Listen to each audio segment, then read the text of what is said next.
आज इस प्रेस वार्ता का एक ही उद्देश्य है, वो है सील, ACIL।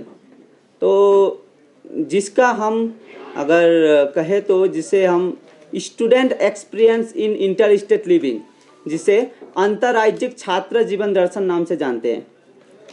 इस यात्रा का शुरुआत सन 1966 से अखिल भारतीय विद्यार्थी परिषद द्वारा किया गया था।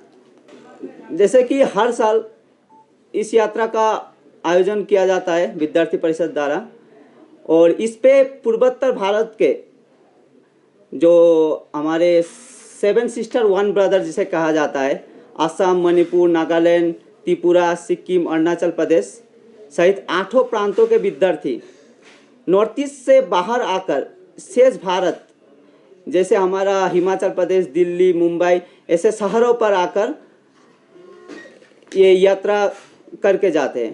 तो इस यात्रा का अगर हम उद्देश्य जानने का कोशिश करें तो इस यात्रा का एक ही उद्देश्य है, भारत माता की जय।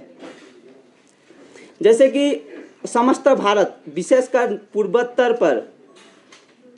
भारत का हर प्रांत, हर गांव, हर जिला, हर शहर, हर नगर, हर व्यक्ति के जुबान पर भारत माता की जय और हर व्यक्ति का हृदय पे भारत मेरा घर, भारत मेरा देश का संदेश पहुंचाना इस यात्रा का उद्देश्य है, जिसे राष्ट्रीय एकात्मता यात्रा कहा जाता है। जैसे कि हमें पता है कि इस यात्रा का स्थापना हमारे पद्मनाभ आचार्य जी ने किया था, लेकिन पद्मनाभ आचार्य जी को भी इस यात्रा का जो सोच आया था, वो पूर्वोत्तर भारत की जो रानी माँ गाइडुलु, जो हमारा ग्रुप का नाम है, रानी माँ गाइडुलु हमारे नागालैंड की एक आध्यात्मिक तथा नेत्री थी, जिसे नागालैंड की रानी लक्ष्मीबाई भी कहा जाता है, जिन्होंने 14 वर्ष अंग्रेजों को खिलाफ लड़कर जेल पे अपना जीवन कटाई है। तो जब पद्मनाभ आचार्य जी पूर्वोत्तर भारत गए थे नागालैंड, तब रानी गाइडुलु से उनका मुलाकात होता है। तो तब रानी माँ गाइडुलु उनको बताती है कि हम ऐसा कुछ शुरू कर सकते हैं जिसके द्वारा पूर्वोत्तर भारत के विद्यार्थी नॉर्थ ईस्ट के बाहर जाकर, दिल्ली, मुंबई ऐसे बड़े शहरों पर जाकर अपना शिक्षा, जो ज़रूरत है अपना शिक्षा, उस शिक्षा को पूरा कर सकता है। और वो कोई हॉस्टल पे नहीं, किसी फैमिली पर, किसी परिवार के संग रहकर, जिसे माँ की ममता, भाई बहन की प्यार मिल सके और साथ में उसका शिक्षा भी पूरा हो, इस तरीका का हम कोई प्रकल्प शुरू कर सकते हैं क्या। तो तभी पद्मनाभ आचार्य जी ने और रानी माँ गाइडुलु का इस बात को मद्देनजर रखते हुए ऐसा भारत मेरा देश ऐसा नाम से एक प्रकल्प शुरू किया था। लेकिन किसी कारण से 5 साल तक ये प्रकल्प चल पाया, फिर इसे बंद कर दिया गया। उसके बाद अखिल भारतीय विद्यार्थी परिषद ने खुद ये अंतर्राज्यिक छात्र जीवन दर्शन नाम से, सील नाम से इस प्रकल्प का शुरू किया है। तो जैसे कि देश को तोड़ने के लिए या बर्बाद करने के लिए कई शक्ति काम करती है। हम कैंपस पे देखते हैं, देश में हर एक क्षेत्र पे कई ऐसी शक्ति है जो देश के तोड़ने के लिए उनका उद्देश्य रहता है। तो इसी तरह देश को जोड़ने के लिए, पूर्वोत्तर भारत को शेष भारत से जोड़ने के लिए सन 1966 से अखिल भारतीय विद्यार्थी परिषद ने इस प्रकल्प को चलाई है।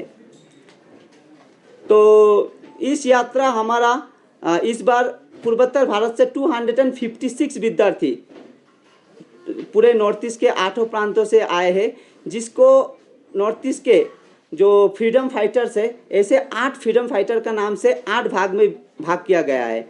उसी में से ग्रुप नंबर 4 अर्थात रानी माँ गाइडुलु हमारा ग्रुप है।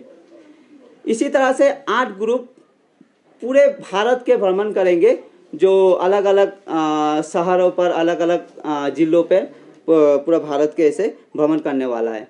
तो इस यात्रा के दौरान हमने 4 प्रांत को विजिट करना है।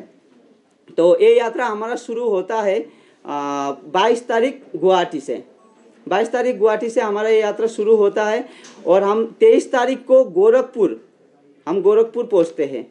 तो गोरखपुर पहुंचने के बाद गोरखपुर में हमने ऐसे वहाँ का धार्मिक स्थान, वहाँ का जो पर्यटन स्थान जो वहाँ का विख्यात है, जैसे गीता प्रेस और गौतम बुद्ध जी का महापरिनिर्वाण केंद्र और अपना गोरखनाथ मंदिर, ऐसा दर्शन करते हैं। उसके बाद हम आते हैं दिल्ली। तो दिल्ली में आने के बाद हम दिल्ली में भी ऐसे 4 दिन रहते हैं। वहाँ पे वाइस प्रेसिडेंट ऑफ इंडिया उनसे हमारा भेंट होता है, नितिन गडकरी जी से हमारा वार्तालाप होता है। इसी तरह से हमारा अभी 2 तारीख को हम हिमाचल प्रदेश में प्रस्थान किए हैं। तो हिमाचल प्रदेश में पहले हम पहुँचते ही हिमाचल प्रदेश के कार्यकर्ता द्वारा हमारा भव्य रूप से स्वागत किया गया। उसके बाद अलग अपने पूर्व कार्यकर्ता या अपने शुभचिंतक मेजबान परिवारों में 2-2 प्रतिनिधि को ऐसे अलग अलग फैमिली पे रखा गया है शिमला पे। आप देख रहे हैं हिमाचल